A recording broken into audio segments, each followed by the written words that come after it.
de atención primaria. ¿Sí?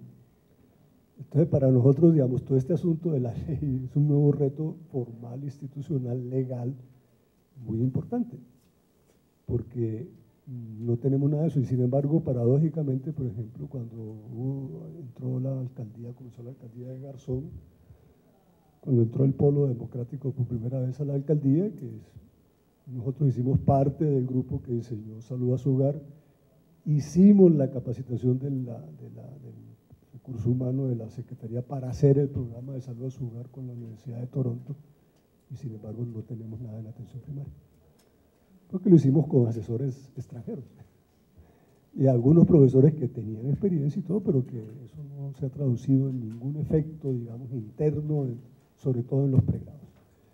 Entonces, a raíz de esta cosa de la ley, junto con el proceso de investigación, de fortalecimiento de la investigación, entonces también se ha introducido este asunto y ya lo estamos implementando, lo estamos introduciendo. Sobre todo en la carrera de medicina, porque en las otras 4 carreras ya hay componentes de atención primaria en la formación profesional, y es parte de las competencias que adquieren las personas que se gradúan profesionalmente hablando. Pero el médico no, nuestros médicos son todavía médicos eminentemente clínicos de atención individual. Incluso el componente de salud pública y ciencias sociales que viene de mucho atrás, de la reforma de los 90, pues como decía, es un proceso de ilustración, pero no se traduce en competencias concretas. Incluso usualmente es nuestro punto más débil en lo que era antes los ECAES. Y hubo que entrar ahí a fortalecer para mejorar ahora en lo que es los saberes pro. Entonces, lo que hemos hecho, y eso ya está andando, es el proceso de introducir los componentes de atención primaria y bajo la forma de formación médica para competencias profesionales, en el entendido de que más adelante el sistema generará el espacio laboral para esa práctica, que no existe aún. Pues hemos utilizado los modelos de medicina familiar del país, de las 2 o 3 escuelas que tienen experiencia clínica en ese tipo de cosas.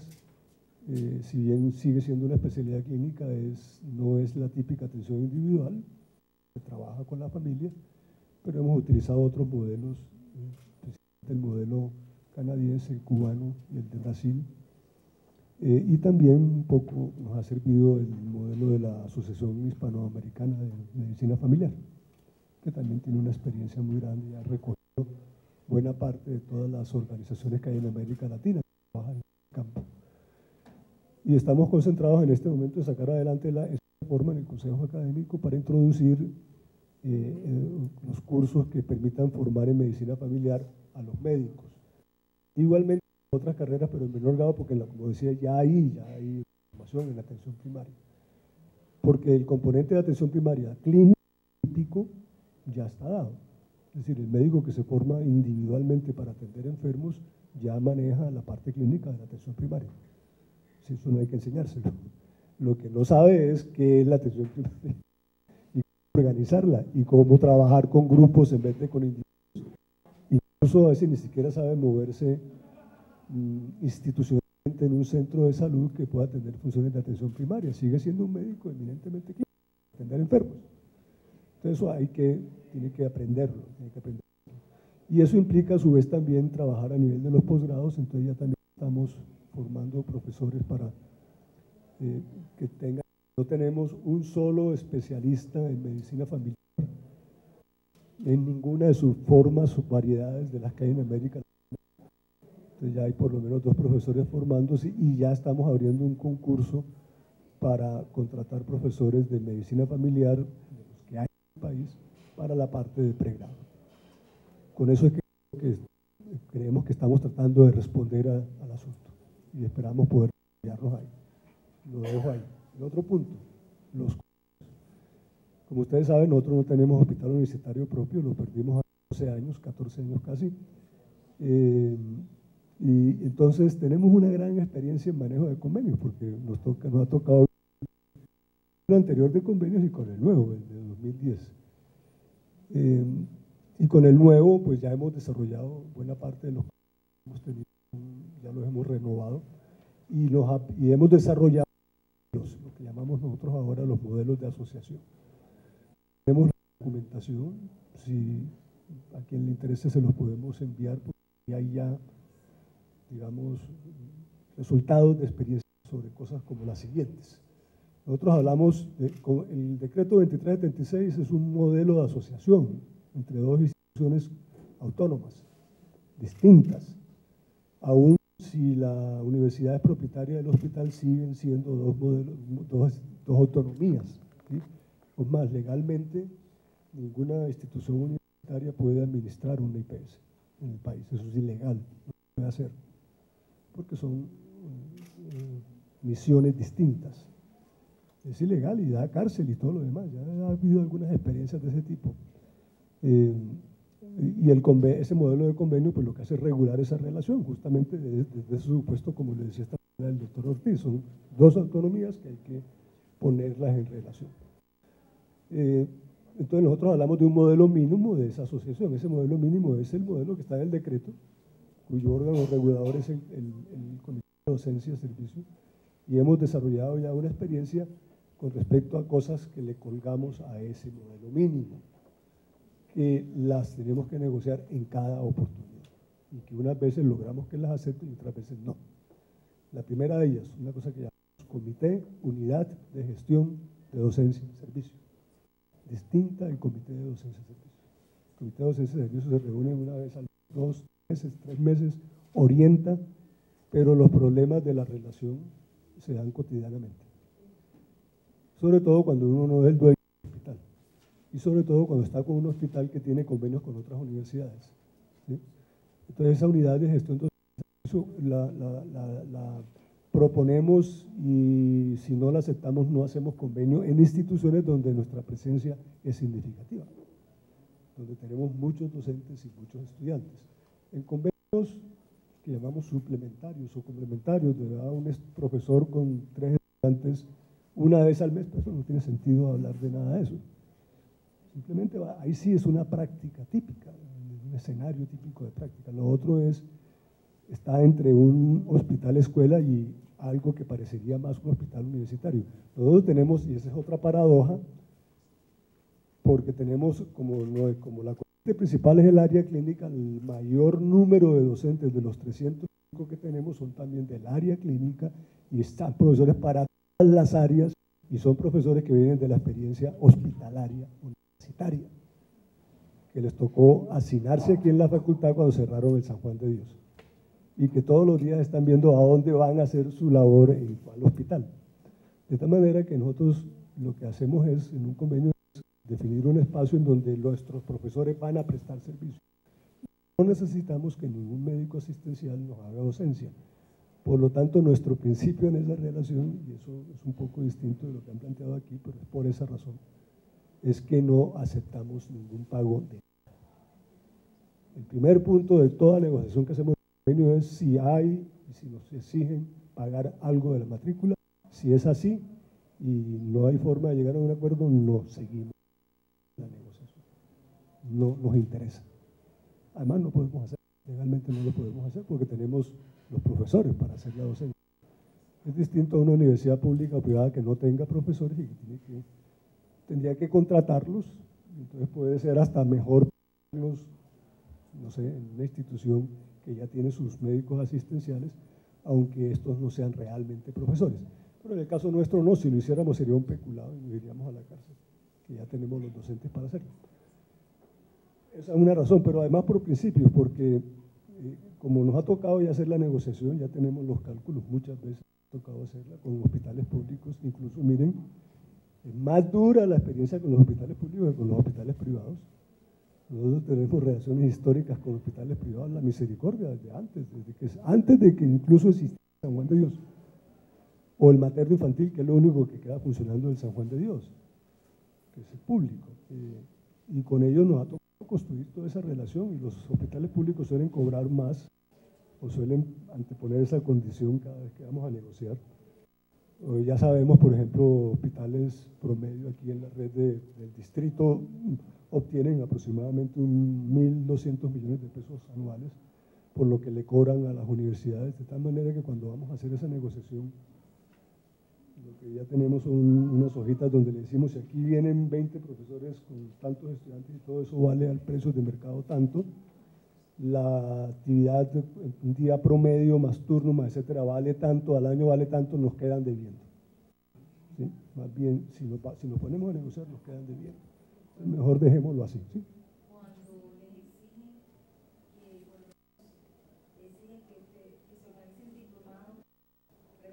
Ya voy para ahí, ya voy para allá. Okay, ya voy para allá. Entonces, es un punto, digamos, nosotros no aceptamos ese y además porque tenemos otro principio que aplicamos también en todos los convenios, que es que no trabajamos para prácticas o escenarios simplemente, sino para que hagan presencia lo que llamamos bloques académicos. Los bloques académicos son grupos de personas que van desde el estudiante de pregrado hasta el profesor. Pasan por los internos, los residentes y no negocian individualmente nada. No es para que vaya un profesor, un estudiante, un bloque o cuántos bloques académicos van, de tal manera que tampoco aceptamos la discusión, aunque hay casos donde nos lo han impuesto, que no estén los estudiantes de pregrado, porque lo que negociamos son bloques académicos, están todos o ninguno. ¿Sí? Bueno, hay muchos hospitales que les interesa que esté en la universidad ya y no les signifique el ingreso que hubieran esperado o tengan que aceptar que haya también estudiantes de pregrado, pero eso no ha sido siempre posible. Por ejemplo, en el materno infantil, que es un hospital público, es lo único que queda el San Juan de Dios, que fue tomado por la Secretaría en arriendo a la entidad liquidadora del hospital y manejado a través de una AS de la Secretaría, que es el Hospital de la Victoria, en un hospital en donde la Universidad Nacional ha estado siempre, desde que existe ese hospital, nos impusieron que no podía haber estudiantes de pregrado y nos tocó aceptarlo. Claro que les cobramos de otra manera, pero nos tocó aceptarlo, ¿sí? Porque entonces redujimos inmediatamente la jornada. Entonces, bueno, si es así, entonces aquí los médicos vienen con jornada, de 12 a 5 y a 5 se van, no hay turnos, porque si ponemos plata a eso, ¿cuánto vale eso? Nos quedan debiendo, ¿sí? Entonces, ¿cómo maneja la concurrencia? Bueno, ok, vamos para allá. Sí, primer punto, entonces, en eso lo que hemos aprendido, lo que llamamos modelo mínimo, porque tenemos otro modelo que es el modelo superior, esa es otra cosa, ahí sí ya es otro asunto. Este modelo mínimo es en el marco del decreto, lo que dice el decreto, que intentamos pegar esta cosa. Lo otro es tercerización, lo negociamos en cada oportunidad, cuando se descuidan o lo aceptan se las clavamos. Y entonces tercerización está mediada por la universidad, o sea, usted no puede tercerizar nada sin preguntarnos. ¿Sí? Ese es un modelo, una posible. O se pueden hacer lo que les dé la gana y tienen que preguntarnos. Por ejemplo, hospitales donde ya hay universidad y entramos nosotros a última hora por cualquier razón, pues obviamente que no van a hacer nada en tercerización, pero en otras condiciones sí. ¿Sí? Y eso se plantea de muchas formas. Una es que, por ejemplo, haya consulta previa, que haya primero la prioridad sea con profesores de la universidad, puedan ofrecer servicios, o cosas tan elegantes como que la tercerización se hará según las recomendaciones que haga mediante una nota del Comité de Docencia de Servicio. Esto. Cuando van a tercerizar algo, tienen que llevarlo al Comité de Docencia de Servicio y el comité produce una nota que dice: señores Universidad Nacional, vamos a comprar o a arrendar o a contratar tales servicios. Si ustedes están en condiciones de ofrecerlo, presenten su propuesta. Listo. No lo tenemos, no, ni siquiera nos ponemos a ofrecer nada. ¿Sí? Nada más que ya sabemos qué es lo que tenemos y todo el mundo sabe, el hospital sabe también, pero hay una formalidad que hay que cumplir. Tercerización. Cuarto, bienestar. Bienestar estudiantil y profesoral es otro de los elementos de negociación. Nosotros desde hace muchos años antes el decreto anterior del 2376 era el 1190 de 1996, incluso antes de eso, cuando existía de otra manera, estábamos pagando la parte correspondiente a la póliza de riesgos profesionales y la seguimos pagando, pero no más. El bienestar incluye que el hospital tiene que pagar todo lo que es, porque a veces hay hospitales que pasan la cuenta, ¿no? Los guantes, las batas, la universidad tiene que pagar eso también, la comida, ¿no? Nada de eso. Y viene el problema de concurrencia. Entonces, el problema de concurrencia es que la ley admite, el decreto admite la concurrencia, la universidad no la admitía, nunca la ha admitido, tiene una norma propia y los muchos intentos que se hicieron para cambiar el asunto siempre chocaban con el concepto de la oficina jurídica en el sentido de que el decreto 2376 puede decir lo que quiera, pero las normas de la universidad son de orden constitucional, porque son de la Constitución que le da la autonomía a la universidad. Hasta el último concepto que logramos que cambiara el punto de vista jurídico, según el cual la interpretación es que mientras haya un convenio, los escenarios de práctica son escenarios también de la universidad. Entonces puede haber concurrencia, siempre y cuando se cumplan las normas de jornadas laborales, etcétera, que tiene que organizar los departamentos. Es decir, usted no puede decir que va a trabajar en el mismo momento, en el mismo minuto, en dos sitios distintos. No lo puede hacer, por razones puramente físicas. Pero sí puede trabajar y hacer concurrencia si organiza el asunto en el marco de un convenio. Si no, no. Si no, es la misma cosa de siempre, termina con un juicio, termina en la cárcel, lo termina teniendo que devolver todos los salarios que le pagaron en ese modelo. Entonces, eso es lo que tenemos hasta ahora, eso hasta ahora lo vamos a comenzar a aplicar. Entonces, esas son como lo que hemos aprendido en la cuestión de la concurrencia. Y la contraprestación, ese es un problema de discusión de fondo y también es un problema práctico. La discusión de fondo es sí, que hoy en día la cuestionamos. Yo pues también he sido víctima de ese asunto porque hace muchos años hicimos varios artículos y documentos para el proyecto de hospital universitario en el cual se hacían comparaciones de hospitales y todas las veces nos la restregan en la cara porque son artículos que yo firmé y publiqué en donde dicen que los hospitales universitarios y docentes son más costosos que los otros. Y hay una cifra comparativa de hospitales de Colombia. Cada vez que vamos a negociar eso me muestran es un artículo suyo, ¿sí? Publicado, que dice eso, dice, pues es que lo que pasa es que ustedes están interpretando mal el asunto. Una cosa es que sean más caros los hospitales docentes y otra cosa es que haya sobrecostos, que es un problema distinto. Y eso sí no lo aceptamos. Y efectivamente en la literatura mundial nosotros también tenemos mucha información porque hemos hecho todas las revisiones necesarias. Hay opiniones divididas, depende de los países, depende de los modelos. Hay modelos que dicen que no es cierto, hay otros que dicen que sí. Como igual ocurre con los residentes. La mitad de los estados en Estados Unidos aceptan a los residentes como trabajadores y no les pagan, y les pagan todo. La otra mitad de los estados lo aceptan solo como estudiantes y no les pagan nada. Nunca lo han podido resolver, ni siquiera la Corte de Justicia de Estados Unidos lo ha podido resolver, porque ahí están todos los principios de fondo del modelo norteamericano, y en Europa es algo semejante. Yo dudo que nosotros vayamos a poder resolver el asunto, excepto que ya la ley lo resolvió, ya dijo hay que pagarles. O sea que ya qué discusión, lo dijo, entonces mientras esté esa ley habrá que reglamentarlo. Pero pues eso es un punto que mientras no haya reglamentación no podemos hacer mayor cosa. Esa es digamos, la situación en la que estamos. Creo que tenemos bueno, en los otros aspectos de contraprestación nosotros hace mucho rato que incluso dejamos de llamar eso así, incluso varias veces al ministerio le hemos dicho, mire, ese es un término equivocado, no se debe hablar de contraprestación porque el supuesto ahí es que hay sobrecostos y no hay sobrecostos, hay costos distintos que es otra cosa, ¿sí? Y no se debe hablar de contraprestación y nosotros sacamos una resolución que también se la podemos enviar organizando, digamos, definiendo como facultad cómo entendemos el asunto y cómo lo aplicamos y le llamamos retención. Una pequeña aclaración y para ponerlo a disposición de todos ustedes, sacamos un acuerdo aquí del Consejo Directivo de Facultad en donde aclaramos primero que no hay contraprestación como tal, sino es una interacción interinstitucional para el desarrollo conjunto. Pues el nombre exacto es un poquito enredado y por eso siempre se nos olvida, pero lo importante de ese acuerdo aquí del Consejo es que primero establece que la principal contraprestación es la presencia de nuestros bloques académicos en las IPS, o sea, eso queda claro.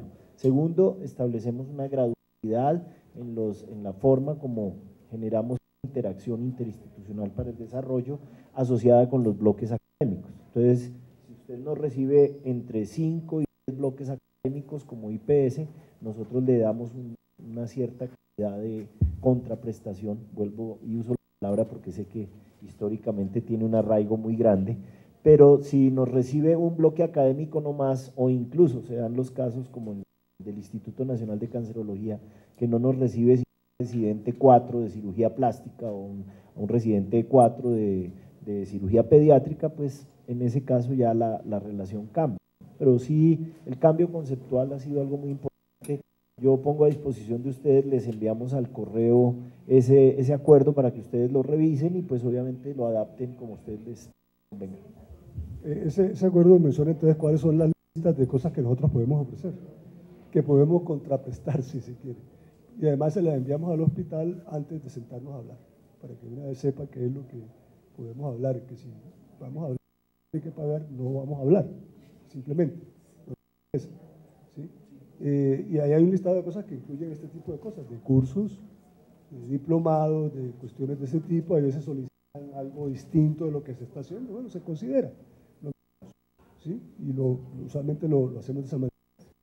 Se nos piden admisión especial, es decir, que permitamos que entren a doctorados o maestrías funcionarios. Le decimos con mucho gusto, pero tienen que presentar el examen de admisión porque esta es una institución pública, aquí nadie entra sin examen de admisión. ¿Sí? Entonces, esa es una manera distinta. Nosotros sabemos que el grave problema, y efectivamente creo que toda esta reunión lo muestra, y es bueno que podamos.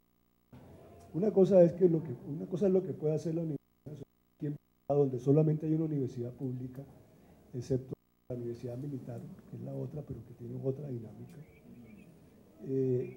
Y que tenga, digamos, la figura, porque nosotros tenemos un problema allí, que es que cuando la cosa se pone dura y tenemos un gerente que creo que es un gran negociante económico, entonces le decimos, bueno, entonces valemos comercialmente. La marca de la universidad de entrada le vale 200 millones de pesos diarios. ¿Sí? Listo, calculemos, a ver cuánto tiene que pagarnos por la marca. Así como si usted pone ahí Coca-Cola, tiene que pagar por la marca. La Universidad Nacional es una marca.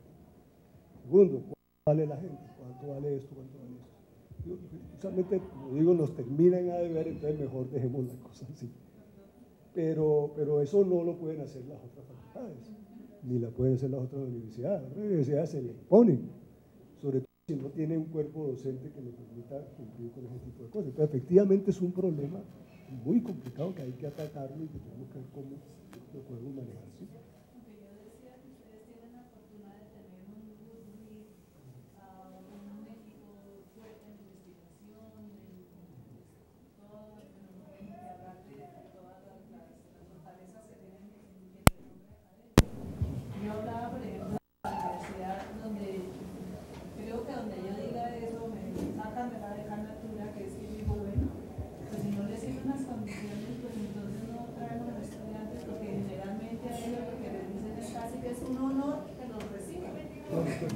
Que lo que los estudiantes no dicen nada, sí se quejan respecto a que se sienten en desventaja en algunas cosas, pero el hospital casi le dice a uno, bueno, no le siento, qué pena, ¿no? Retírelos.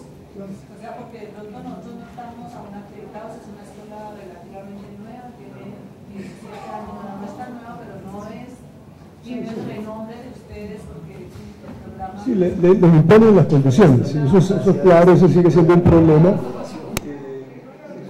Lo que decía el doctor del Ministerio esta mañana, la Alcaldía de Bogotá a finales del año pasado firmó con nosotros un convenio, ni siquiera un convenio, un acuerdo marco, que involucraba a los 22 hospitales. Pero eso fue un acuerdo político, más que cualquier otra cosa, porque los convenios de docencia de servicio ahí están y hay que seguirlo haciendo individualmente. Y cada uno hay que negociarlo con cada gerente. ¿Sí?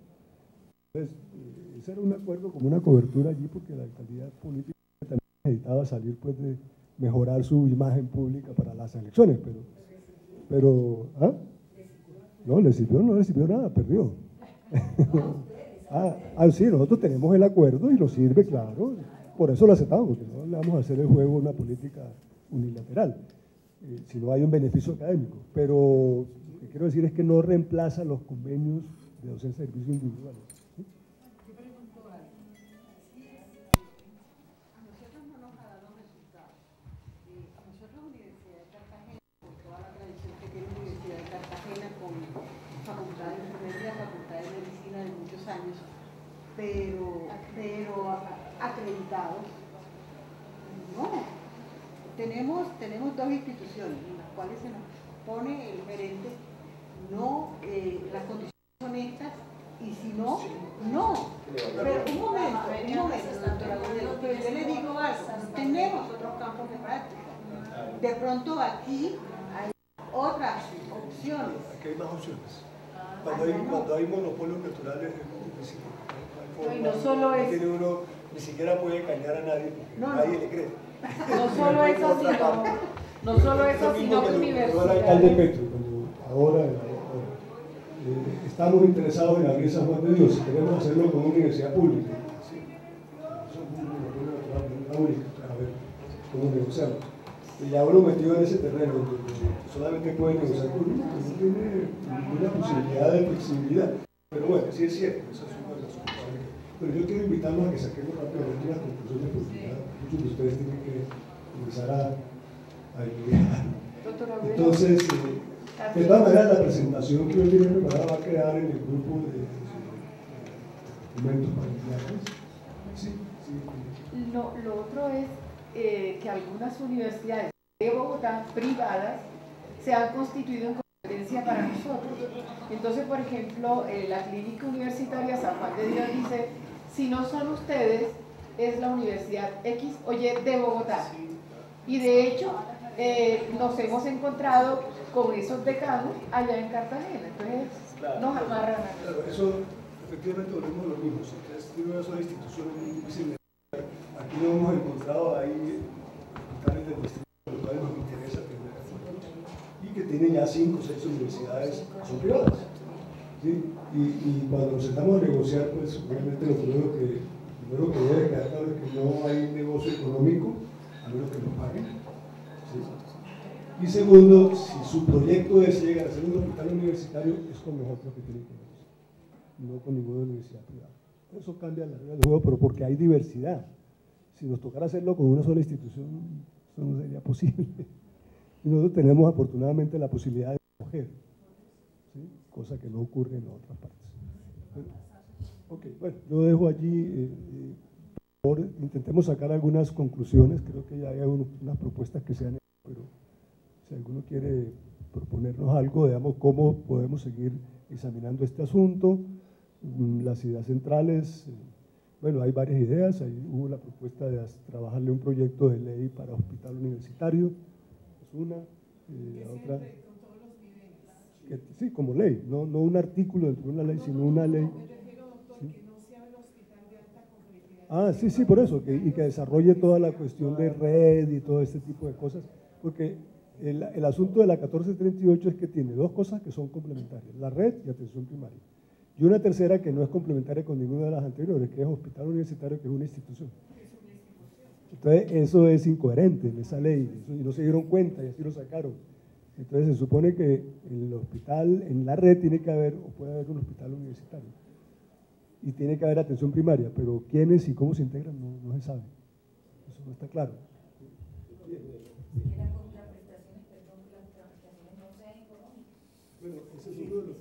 La propuesta se las envío para que la discutan y pues yo pienso que el resultado ante las preguntas que han surgido, que es muy evidente, yo creo que ya lo propusieron y me disculpan mi falta de permanencia en esta reunión, pero tenía otro asunto importante de la facultad, pero yo creo que ya lo propusieron, es que el resultado de estas reuniones, ya esta es la segunda, es que terminemos de alguna manera agrupados en una asociación de facultades de salud, principalmente pensaría yo del sector público, pero pues habrá que mirar en el futuro hacia dónde se desarrolla esto y que las propuestas y la solidez que resulta de eso pues sean las que terminen en que la negociación no es específicamente en Sucre o en Córdoba, sino que sea una postura general de las universidades públicas ante las mismas políticas del Estado y las actitudes y posturas que asumen las IPS, que obviamente es clarísimo que estamos inmersos pues en un sistema de seguridad social perverso desde el punto de vista general, y lo mismo la reforma a la educación tendrá que ver ahí. Entonces yo creo que esa sería una de las propuestas, que logremos como esa consolidación, diría yo, casi gremial, para que sobre eso generar unas propuestas de mayor peso que incidan en todos los escenarios, porque tal cual lo plantea la doctora Elizabeth, aquí la negociación es exactamente igual. Cuando nosotros llegamos a un hospital del distrito, por ejemplo, la negociación es igual, o es usted, o es la Universidad Javeriana, o es la Universidad de los Andes, y las condiciones de ellos son estas. Entonces, obviamente, esta transformación del concepto de contraprestación nos ha permitido decir, bueno, esas son sus condiciones, pero miren, esto es lo que nosotros realmente consideramos interinstitucional. Si a ustedes les interesa, bien, y si no, pues tendremos que entrar a mirarlo de otra manera. Pero sí es cierto, pues obviamente tenemos una ventaja estratégica aquí que queremos compartir con ustedes. Yo también considero que ya sería como negligencia de parte de nosotros si vemos que todos tenemos las mismas dificultades, unos intereses comunes, no reunir como esas inquietudes y de cierta manera ejercer cierta presión, porque finalmente uno podría en un momento dado también paralizar la salud en un sector. Es triste decirlo, pero los hospitales se benefician de una mano de obra barata en disponibilidades que no son las más adecuadas, porque si nosotros vemos lo que yo les comentaba, los chicos se quejan de unas jornadas laborales donde ponen en riesgo la vida de las personas, no es que ni siquiera ellos son muy jóvenes, uno dice, bueno, son muy jóvenes, podrían tener una rutina de trabajo de determinado tiempo de horas, pero ¿a qué costo? Porque lo hacen, desafortunadamente ellos, pues por la misma juventud, pueden resistir las jornadas poniendo en riesgo su formación como ética, que tiene que vigilar es el bienestar del paciente, ¿no? Entonces, si en un momento dado nosotros ejercemos presión, son varias las universidades, porque fíjense que estamos representando acá casi como mínimo de todos los departamentos, hay una representación, sería hacer eso. A mí también me parece que ahora que nos exigen tanto lo de calidad y las acreditaciones, debía ser como un estándar, es qué tipo de manejo se está dando al personal que está vinculado, que en este caso serían los mismos estudiantes, ¿no? Sería un criterio que si no se cumple con condiciones, sería un factor que, digamos, como en el pregrado, para como redondear la idea, como en el pregrado los egresados son un factor que califica y que tienen un peso importante, es decir, bueno, nosotros tenemos las personas, pero ustedes deben tener unas condiciones mínimas de bienestar para que ellos puedan estar. Si uno mira la norma, nosotros también pagamos las pólizas, nosotros pagamos la póliza de riesgo biológico, epidemiológico y de responsabilidad civil. La pagamos para los docentes y para los estudiantes. Y los estudiantes cuando ingresan antes de la práctica hospitalaria solamente cancelan un seguro estudiantil, eso sí va incluido en la matrícula. Entonces, de cierta manera es mirar como las condiciones que se están dando y cómo se pueden volver una exigencia para conseguir calificar bien en acreditación o en calidad. Nosotros en este momento, ellos también así nos están solicitando que les colaboremos para que sea un hospital universitario, pero porque finalmente nos necesitan, ¿no? Que es cuando uno le dice, bueno, pero luego ustedes no tienen prioridades si no les pagan. Bueno, la Javeriana mínimo creo que debe costar el programa 17 millones, calculábamos más o menos 5 millones por estudiante, a diferencia de nosotros, que nosotros les damos algunos bienes que a veces ni siquiera usan, que es otra cosa, y en las desventajas que pueden entregar. Entonces, mientras nosotros no tengamos digamos, seguramente llegaremos a acreditarnos y a tener como un goodwill, no podemos ponernos como en unas exigencias, pero tampoco es como si nos hicieran un favor. Igualmente, a mí me parece, nosotros somos de provincia, se debería fortalecer esa formación del estudiante de la provincia para la provincia, que nosotros no tenemos por qué formar para que haya, digamos, como fuga de profesionales y nosotros con una población que tenemos 123 municipios quede totalmente desatendida, ¿no? O sea, sería como, pienso yo, la propuesta. Bueno, sí, Bueno, yo diría que necesitamos que en cada universidad, o sea, participar en una escuela de formación de pares. O sea, nosotros vivimos la visita de verificación ahorita hace como 20 días y fue terriblemente estresante. Y lo que fueron a verificar en las instituciones de salud era el cumplimiento del 2376. Cuando es un decreto que estamos en proceso de implementación, se puede decir, las minutas están adecuadas al 2376, pero las instituciones no están preparadas para ese decreto. Entonces, tener todos nosotros la oportunidad de contar con un par al interior de nuestra facultad. O sea, yo sé que del decano se elige una persona y se desplaza, sea un diplomado, y no sé cómo sería, pero sí nos gustaría de que cada universidad tuviera una persona líder en esa parte, verificación de los estándares. Pero bueno, a mí me parece que eso es casi como depender de una voluntad política, que si se va al alcalde, se acabó un programa, si cambiaron el gobernador, nosotros los decanos también estamos de paso, sería alguien, digamos, que estuviera permanente dentro de la universidad, que pudiera asumir y beneficiarse de esa formación. Y ahorita ustedes muchos terminarán el periodo, no sé, ya, pero somos 2 años con posibilidad de 4. Pero que se retira uno porque recibió la capacitación, ya después está en otra área. Entonces pienso que es formar un recurso humano que habían hecho en la universidad que permanezca dentro de esa función. La otra propuesta que surgió fue la ley de residencias. Creo que amerita que le demos un debate y que de verdad se estructure una ley de residencias, que vaya desde, por ejemplo, cuál es la relación estudiante-paciente, que se respete realmente, por ejemplo, el compensatorio al residente, y de una vez ventilar ahí un tema que es un poquito escabroso, y es si es dedicación exclusiva o qué tipo de dedicación vamos a seguirle exigiendo a nuestros residentes.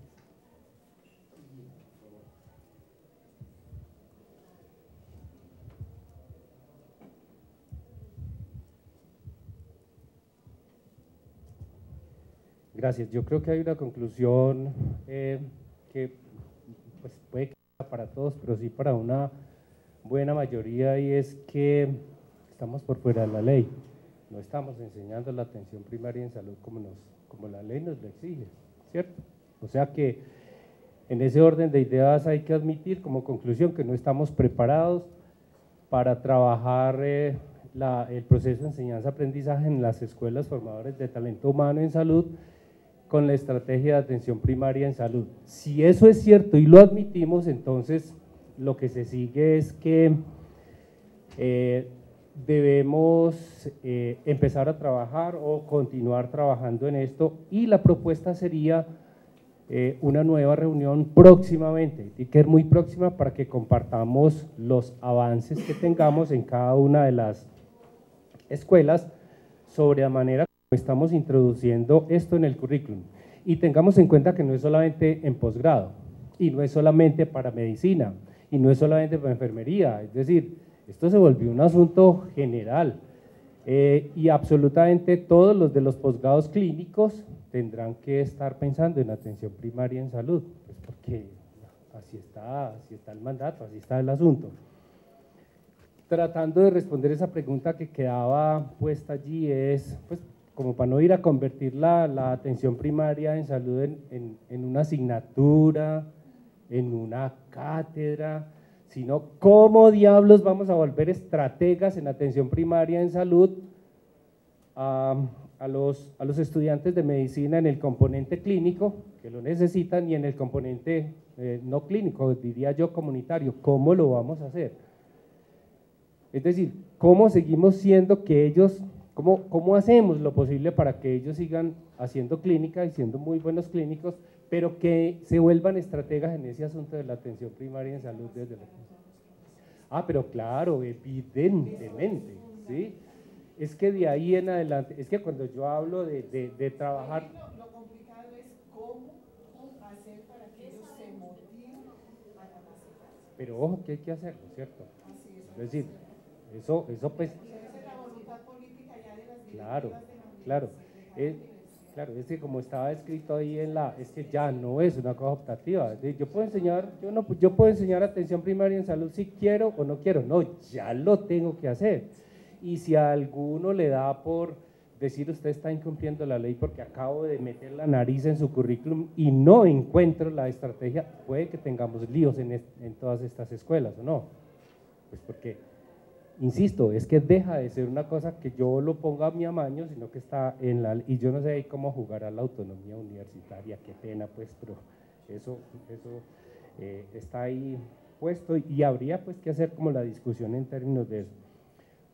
Pero aún así a mí me parece interesante, digo, apostarle a esto, me parece interesante apostarle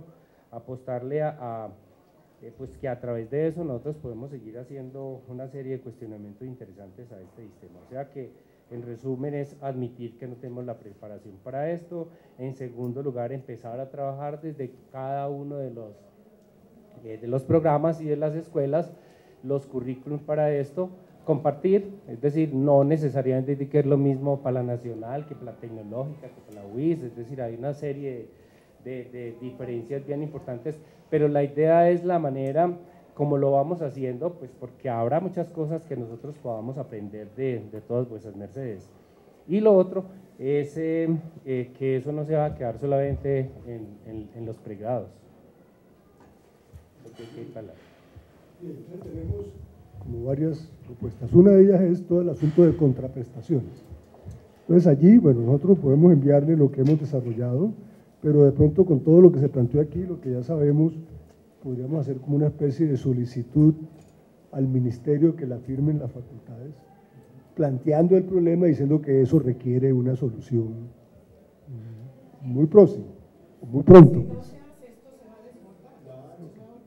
Simplemente como para que quede la constancia de que le solicitamos el asunto, digamos, ¿sí? Y firmado por las escuelas que quieran, digamos, una solicitud respetuosa y tal, mire, hay este problema y esto no puede seguir así. Y solicitamos que se desarrolle o se cambie el decreto o se desarrolle otro decreto o lo que sea. Es una línea de trabajo. Otra línea de trabajo sería comenzar a examinar lo de cómo podría conformarse o construirse un proyecto de ley de hospital universitario. Es otra línea. Igualmente se ha planteado otra línea que estaría en conexión con la anterior, que sería la ley sobre residencia médica, residencias clínicas, pero que de todas maneras está en relación con lo que está en proceso ahora, que es la reglamentación de la ley, que de todas maneras el ministerio tiene que hacerla. Entonces, esas dos cosas tendrían que ser consistentes, digamos, de alguna manera. Igualmente se ha sugerido que hagamos una nueva reunión, pues no sé, por lo menos una nueva reunión en el 2012, que tan próxima, no sé, podría pensarse para finales de este semestre o con segundo semestre del 2012, pero esa reunión tiene sentido ya hecha esta, digamos, es si podemos, si la hacemos para recoger avances sobre cosas concretas, digamos, ¿sí? Y bueno, además podemos volver a revisar el problema, pero debería haber algunas cosas concretas que podamos revisar allí, lo de la contraprestación o el proyecto de ley, en fin, algo así, que justifique hacer la reunión. Creo que eso es lo que tenemos hasta el momento. Y yo agregaría, sí, pero eso es más para cada uno de nosotros, no hacia el ministerio. Ese apoyo que desde la universidad le podemos dar a las EPS para que ellas realmente se desarrollen en los procesos de docencia y servicio. Lo podemos hacer y eso se puede mirar como, bueno, yo voy a seguir hablando de contraprestación porque el otro nombre es muy extenso. Entonces, es una forma y yo pienso que nos ayuda a bajar un poquito los ánimos, a tener mejores relaciones con ellos. Por lo menos la experiencia de la Universidad de Caldas es muy positiva en ese sentido. Perdón, usted dijo que habían desarrollado una plataforma para la relación, ¿eso es un sistema de información o algo así que podamos conocer? Nosotros le ayudamos. ASBA Salud es una S de primer nivel de mensajes, ¿sí? Todo lo que reúne los centros de salud, un primer nivel de atención. Y nosotros desde la universidad les ayudamos a montar toda la plataforma de la relación docencia-servicio para ellos ser habilitados como escenario de práctica. Recuerden ustedes que desde el ministerio se hace la visita para habilitarlos como escenarios de práctica. Entonces, ellos tuvieron una dificultad con eso, nosotros les ayudamos a montar todo el proceso y ya casi que está como un modelo. Igual estamos haciendo inclusive con clínicas privadas y con otras instituciones ayudándoles a montar el proceso. Desde la universidad nosotros estamos montando nuestro proceso con base en el nuevo modelo que hablaba esta mañana el doctor Rosa. Que eso va a ser un hecho, que ese va a ser el modelo que se va a imponer, que me gusta porque maneja más procesos, no tanta actividad, tanta filigrana, sino que son procesos grandes y eso facilita las cosas. Porque desde esto realmente requiere que en las universidades tengamos toda una plataforma de lo que es la relación docencia-servicio. Esto tiene tanta cosa, aquí porque no las hablamos nosotros, pero ¿qué me opina usted, doctor, de todo el cuento de las hojas de vida con todos los soportes de estudiantes y docentes? Eso es de nunca acabar, ¿sí? Y entonces nosotros ya vamos a montar un programa con una base de datos para poder tener todo esto al día y que el estudiante antes de empezar práctica lo tengamos ahí con todo y que cada semestre este se va para esta institución, estos otros a este y revisar si es que están al orden del día o no, porque todo eso nos lo estamos, como ustedes no están al día con esto, entonces no podemos. La inducción, es que si tenemos 50 convenios, son 50 inducciones para tantos estudiantes, eso suma tiempo. Los CODAS, doctor, nosotros ya estamos haciendo los CODAS vía virtual aquí con el Instituto Nacional de Cancerología, con el Militar, con Santa Clara, los estamos haciendo virtuales, porque es que es imposible, hacemos uno presencial al año por costos y 3 virtuales. Entonces, es todas esas plataformas las que hay que montar desde la universidad, pero también para la IPS. Ahora voy a tener un después de esto y poder difundirlo cada uno, pues porque creo que esa experiencia no la tengo. Porque yo cambié mucho mi la presente, yo la ajusto y adiciono estas cosas y no se la envío después. De esta manera poder tener ahí presente el asunto. ¿Sí? También es importante que así como el ministerio, entonces todos estos cambios que se está dando en cada uno de los componentes de salud pública, todo este proceso, tenga en cuenta las universidades en esa asistencia técnica. Porque en la visita, cuando nos fueron a revisar los microdiseños, decían, pero es que esto, o sea, no tiene el enfoque diferencial, el enfoque de salud mental, el enfoque. Entonces es importante que no solamente lleguen a los sitios a hacer asistencia técnica de la Secretaría de Salud, obviando las universidades que tienen facultades de salud, facultades de medicina. O sea, incluir, tratar de que en las visitas técnicas se incluyan también a universidades. Por eso hay que solicitárselo también al ministerio. A la visita que hacen a la IPS para la Sí, acreditación. exacto, que se incluyan también a universidades. Bien, además quiero sugerir lo siguiente. Ustedes recibieron esta mañana el documento que nos trajeron del ministerio, que es todo el modelo de acreditación. Les sugiero que lo leamos y podemos organizar una reunión virtual pronto, digamos después de Semana Santa, para mirar un poco, digamos, qué opiniones hay sobre las implicaciones de ese modelo, digamos, y qué traducción le hacemos en términos de la experiencia que tenemos. Porque si eso es lo que van a comenzar a aplicar, pues todo lo vamos a tener que aplicar. Entonces, bueno, que miremos, si quieren podemos organizar una reunión virtual para eso. ¿Sí? ¿Sí?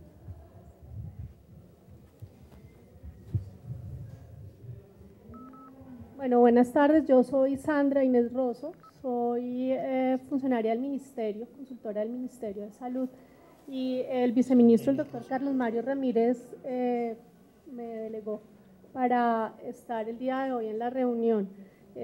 Simplemente pues como cuatro temas que quería compartir con ustedes, obviamente no respuestas a las preguntas, a todas las preguntas que ustedes tienen, pero sí 4 temas que creo que pueden ser pues de utilidad. Primero, que tengan ustedes la claridad de que le voy a llevar al doctor Ramírez todas las inquietudes y todos los planteamientos que se han hecho a lo largo del día. Les agradecería mucho que nos hicieran llegar las presentaciones para pues completar todo el paquete y el informe para darle al viceministro. Realmente hay cuestionamientos muy valiosos para el Ministerio en relación con todo el proceso de desarrollo normativo que se está haciendo en este momento.